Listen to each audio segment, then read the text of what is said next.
Hello guys, ഇപ്പം നിങ്ങൾ വിചാരിക്കണ്ടോ എന്തപ്പോൾ ഇവൻ ഈ സ്റ്റാറ്റസ് ഇട്ടിട്ടുണ്ട് ഓട്ടോറിക്ഷയിൽ ബൈക്ക് കൊണ്ടുപോകണ്. അപ്പം അതിൻ്റെ പിന്നിലൊരു കഥ ഉണ്ട്, അത് ഞാൻ പറഞ്ഞുതരാം എന്താന്ന്. വരൂ. I love Chowwanur. അപ്പം നിങ്ങൾ ചോദിക്കും എന്തിനാപ്പം ഞാൻ ചൊവ്വനൂർ നിൽക്കുന്നത്. അപ്പം അതെന്താ,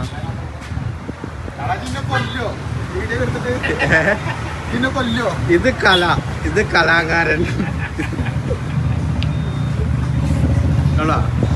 ഇപ്പം ചെയ്ത കലാവിരുതാണ്. ഏകദേശം ഒരു വണ്ടിമ്മന്ന് ഊരാനുള്ള ഇഞ്ചിനെ ഒഴികെ ബാക്കിയുള്ളത് ഊരിയിട്ടിട്ടുണ്ട്. സീറ്റ് ഇവിടെ വെച്ചിട്ടുണ്ട്, ടാങ്ക് അവിടെ നിന്ന് ഊരിയിട്ട് ഇങ്ങോട്ട് വെച്ചിട്ടുണ്ട്. ഇനി എന്താ ഊരാണ്, 2 സൈഡ് കവർ ഇവിടെ വെച്ചിട്ടുണ്ട്. പിന്നെ അതുപോലെ ഇതൊക്കെ ആവശ്യമുള്ള തന്നെയല്ലേ, എല്ലാ സാധനങ്ങളും ഇപ്പം എന്തോ സാധനം ഇവിടുന്ന് ഇവിടുന്നിട്ട് ഊരിയിട്ട് ഇത് കമ്പനി എക്സ്ട്രാ ഫിറ്റ് ചെയ്തായിരുന്നു, അതിപ്പോൾ ഇവിടെ ഊരി വെച്ചിട്ടുണ്ട്. അപ്പോൾ ഇപ്പോൾ മനസ്സിലായില്ല എങ്ങനെയാണ് ഈ ഓട്ടോറിക്ഷയിൽ ഈ ബൈക്ക് കയറിയത്. അളിയൻ നന്നാക്കിയിട്ട് വണ്ടി ലാസ്റ്റ് ഓട്ടോയിൽ കുന്നംകുളത്തുനിന്ന് കയറ്റിയിട്ട് വീട്ടിലേക്ക് കൊണ്ടുവരേണ്ട അവസ്ഥ എത്തി. ഇനി കുറച്ച് വണ്ടികളും കൂടി ഞാൻ കാണിച്ചു തരാം അളിയൻ നന്നാക്കിയത്.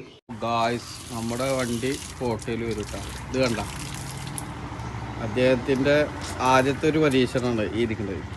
ഇതാ, പക്ഷെ അതിൻ്റെ അഹങ്കാരം ഒന്നും ഉണ്ടാവുമ്പത്ത്. ഇത് 2ാമത്തെ, ഇത് 3ാമത്തെ. ഇത് കമ്പനിക്കാരൻ്റെ ഇത് കമ്പനിയിൽ ഇപ്പം നേരാക്കിയിട്ട് കമ്പനി കൊണ്ടുപോയി. കമ്പനിക്കാർ പറഞ്ഞു ഇത് ഞങ്ങൾക്ക് നേരാക്കാൻ പറ്റൂലെന്ന്, അങ്ങനെ കൊണ്ടുവന്ന് വെച്ചതാണ്. ഇപ്പോൾ എല്ലാം കഴിഞ്ഞിപ്പോൾ ഇതിൻ്റെ മുകളിലെ പരിപാടി. ഇത് നല്ലതാണ്. ഇതിപ്പോൾ സത്യം പറയാ ചേച്ചി, ചങ്ങല കുടുങ്ങി കയറിയിട്ടുണ്ടല്ലോ, അതിൽ ഓയിലടക്കം കൊടുക്കാൻ നിർത്തരുത്. എന്താ ഇറക്കി വണ്ടി പോലെ ഹാജർ വന്നിട്ടുണ്ട്. ഹാജർ വന്നിട്ടില്ലേ? ഓക്കെ, നേരാക്കി ഇത് എക്സ്ട്രാ ഫിറ്റിങ്. അപ്പോൾ നേരാക്കി അതിൻ്റെ ബാക്കി സാധനം കവറിലിട്ട് കൊടുത്തുക. അപ്പോൾ ഗായ്സ് ശരി, അടുത്ത വീഡിയോയിൽ കാണാം.